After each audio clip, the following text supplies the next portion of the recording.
জীবন মানেই কি শুধুই দুশ্চিন্তা? সকালে ঘুম থেকে উঠে রাতে ঘুমানো পর্যন্ত কি হবে, কি করব, এইসব ভেবেই কি আমাদের দিন কাটে? যদি বলি হাজার বছরের পুরনো এক মহাপুরুষের বাণী আজও আমাদের এই সমস্যা থেকে মুক্তি দিতে পারে? হ্যাঁ, আমি শ্রীকৃষ্ণের কথা বলছি। কুরুক্ষেত্রের যুদ্ধে অর্জুনের দুশ্চিন্তা দূর করতে তিনি যে গীতাজ্ঞান দিয়েছিলেন তা কেবল অর্জুনের জন্য ছিল না, তা ছিল আমাদের সবার জন্য। আজ আমরা সেই 10টি মহামূল্যবান উপদেশ নিয়ে কথা বলবো, যা আপনার জীবনের সব দুশ্চিন্তা দূর করে দেবে। শ্রীকৃষ্ণ বলেন, যা ঘটে গেছে তা ভালোই ঘটেছে। এক রাজা তার মন্ত্রীকে খুব ভালোবাসতেন। মন্ত্রী সবসময় বলতেন, যা ঘটে তা ভালোর জন্যই। একদিন রাজার হাত কেটে গেল। রাজা দুঃখ পেয়ে বললেন, এবারও কি বলবে যা ঘটে তা ভালোর জন্য? মন্ত্রী বললেন, হ্যাঁ মহারাজ, এটিও ভালোর জন্য। রাজা রেগে মন্ত্রীকে কারাবন্দী করলেন। কিছুদিন পর রাজা শিকারে গেলেন এবং অন্য রাজ্যের দস্যুদের হাতে ধরা পড়লেন। তারা দেবীকে নরবলি দিত, কিন্তু দেখল রাজার হাত কাটা, তাই তাকে ছেড়ে দিল। রাজা প্রাসাদে ফিরে এসে মন্ত্রীকে মুক্ত করলেন এবং তার কাছে ক্ষমা চাইলেন। আমাদের জীবনে অনেক দুঃখ আসে, কিন্তু মনে রাখতে হবে এর পেছনে কোনো না কোনো কারণ লুকিয়ে থাকে। সময়ের সাথে সাথে আমরা বুঝতে পারি কেন এটি ঘটেছে। শ্রীকৃষ্ণ বলেন, তোমার কর্মে মনোযোগ দাও, ফলে নয়। একজন কৃষক খুব পরিশ্রমী ছিলেন, কিন্তু ফল ভালো হতো না। তিনি হতাশ হয়ে ঈশ্বরের কাছে প্রার্থনা করলেন। ঈশ্বর তাকে বললেন, তুমি শুধু তোমার কর্তব্য করো, আমি ফল দেব। কৃষক পরের বছর আরও বেশি পরিশ্রম করলেন, কিন্তু আবারও ফলন হলো না। তিনি হতাশ হলেন। ঈশ্বর তাকে বুঝিয়ে বললেন, ফল পাওয়ার জন্য শুধু পরিশ্রম নয়, সঠিক সময় সঠিক কাজ করাও জরুরি। তুমি নিজের কাজকে 100% দাও, ফল দেওয়া আমার দায়িত্ব। আমাদের প্রায়ই ফলের চিন্তা বেশি থাকে, কিন্তু যদি আমরা আমাদের কাজে 100% মনোযোগ দিই, ফল নিজে থেকেই আসবে।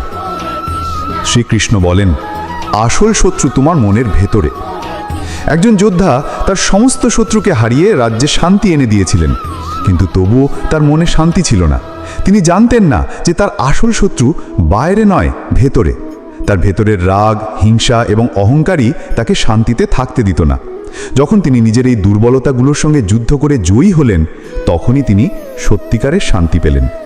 আমরা বাইরের সমস্যা নিয়ে বেশি ভাবি, কিন্তু আমাদের ভেতরের ভয়, রাগ এবং অহংকারই আমাদের সবথেকে বড় দুশ্চিন্তার কারণ। উপদেশ 4, পরিবর্তনই জগতের নিয়ম। আমাদের জীবনে ঋতু পরিবর্তন হয়। শৈশবের পর যৌবন আসে, যৌবনের পর আসে বার্ধক্য। কোনো কিছুই চিরস্থায়ী নয়।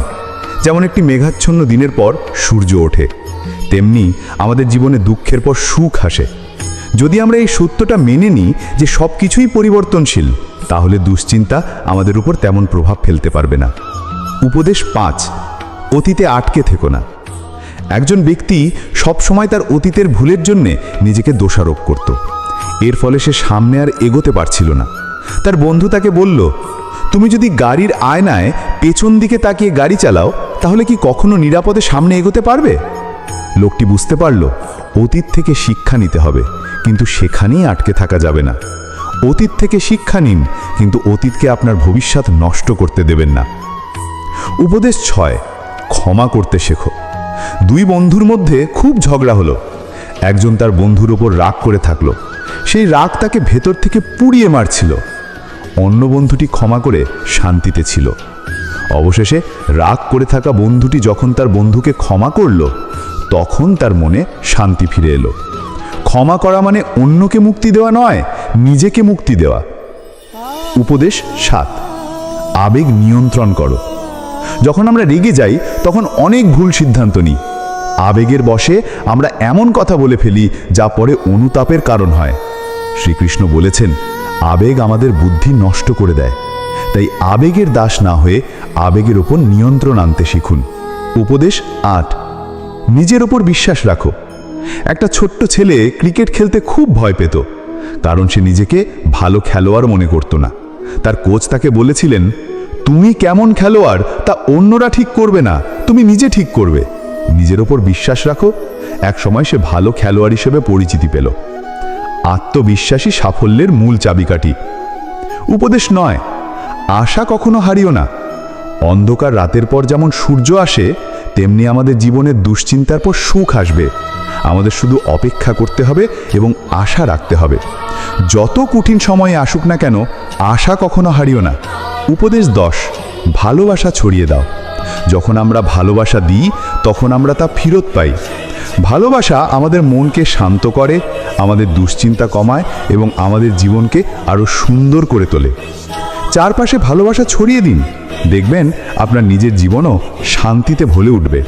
শ্রীকৃষ্ণের এই উপদেশগুলো কোনো ধর্মের গণ্ডিতে আবদ্ধ নয়, এগুলো জীবনের শাশ্বত সত্য। দুশ্চিন্তা থেকে মুক্তির জন্য কোনো জাদুকরী উপায় নেই, আছে শুধু সঠিক জ্ঞান আর সেই জ্ঞানকে জীবনে প্রয়োগ করার সাহস। যখনই মন খারাপ হবে, মনে রাখবেন আপনি একজন যোদ্ধা। আপনার জীবনের কুরুক্ষেত্রে আপনি একাই লড়ছেন, আর আপনার রথের সারথি হলেন শ্রীকৃষ্ণ, যিনি আপনাকে পথ দেখাচ্ছেন।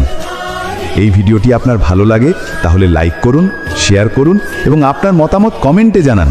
এরকম আরও ভালো ভালো ভিডিও পেতে আমাদের ভক্তিকথা চ্যানেলটি সাবস্ক্রাইব করুন। ধন্যবাদ।